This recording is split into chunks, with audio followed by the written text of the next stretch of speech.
medet verin. Gelin ya Hazret alıdır gel.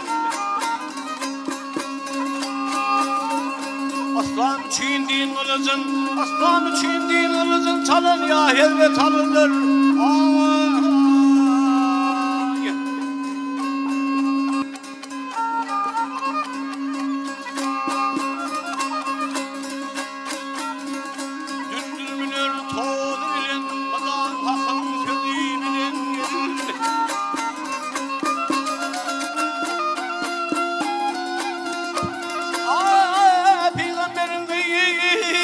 Olun ya Hazret alınır. Ay hay ya Celil, ya Mevlam, ya Didar.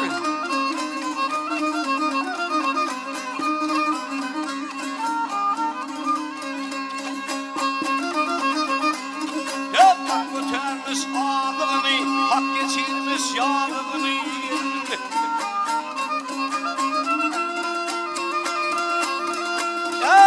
Peygamberin yüzünü alır ya Hazret tanıdır.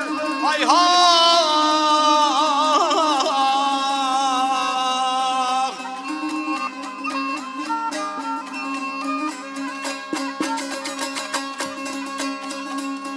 Hay hay hay. Bağırın sapası anla. Karılık gül renkim sonuna geldi.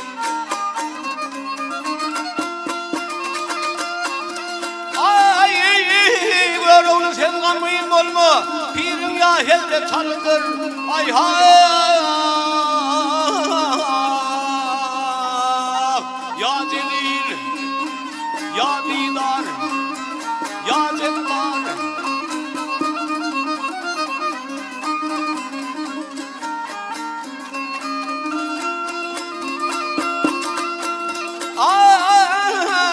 Müslümanı medet verin. Gelin ya Hazret tanıdır. Ay ha.